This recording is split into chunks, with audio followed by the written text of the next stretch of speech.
Hello and welcome to my guide of the ear examination, otherwise known as otoscopy. So it's important when looking in the ears that you are maintaining safe practice with your patient. So positioning yourself in a comfortable position as well as your patient, so you can get sufficient access to the side of the head. And bear in mind that this is both sides of the head. So planning your layout is important to start off with. So today I'm going to use this huge model, so a little bit exaggerated. So I tried to find the biggest otoscope I've got.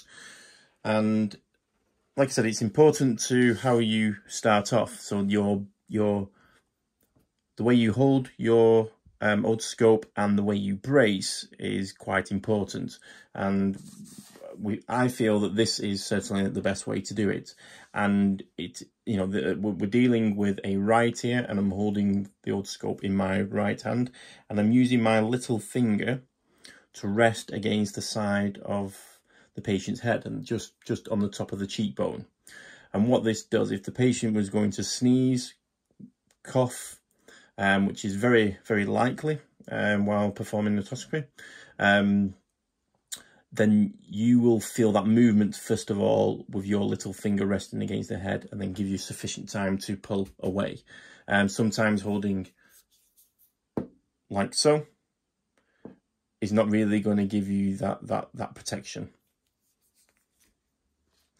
So what are we looking for? So when we are looking in the ear, first of all, it's important to tell your patient how you're going to examine the ear, and make sure you've got their consent to do that, of course. But when you do go to look in the ear, just examine the outer ear first of all. Just examine the pinna. Just look for the general health. Just make sure the patient's aware that you will pull on the ear. So pull the ear back, have a look on top of the pinna, behind the ear, and just make sure everything's looking as it should do. And then just explain that you are going to then look into the ear canal. So in this case, if we look down the ear canal, we generally get a nice shine of the eardrum. So what are we looking for? So if I just pull this part of the model off.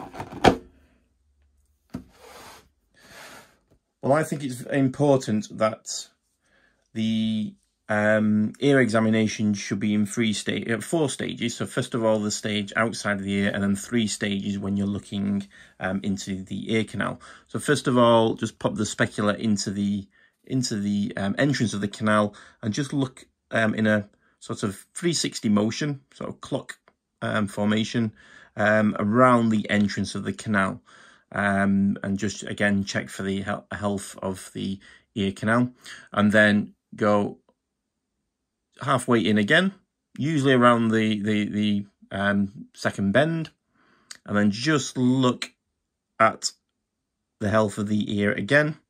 And you're looking at the walls of the ear canals. Look for any cavities, any sort of shadows that shouldn't be there, etc.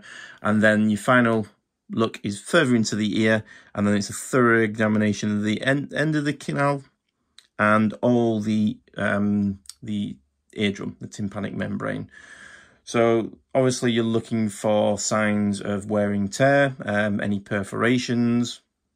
It's important to look on the pars flaccida area of the eardrum, which is the top of the eardrum, the tympanic membrane, and looking for any abnormalities there, anything that shouldn't be there. Hopefully you'll get a nice view of the eardrum. It should be a nice pearlescent colour, and the handle of malleus should be present in the middle of the eardrum, and you'll get what we call the cone of light, so the light reflecting off the eardrum back at you. So as you're looking at the health, and you're happy that there's nothing that needs to be referred any further, just have a look out and just carry on looking around the ear as you leave the ear canal. So it's important that this is a thorough examination. It's not just a quick look in the ears. There's a lot you are looking for. And there's times when I guess you can get a little bit lazy and just go, okay, looking fine. There's no presence of wax. Wax is obviously going to develop in the last third of the canal, and obviously can be a big problem. Sometimes you cannot see around the wax. Maybe you can push past it to have a look in the ear, but any excessive blockage should be cleared before performing further otoscopy. So hope that helps.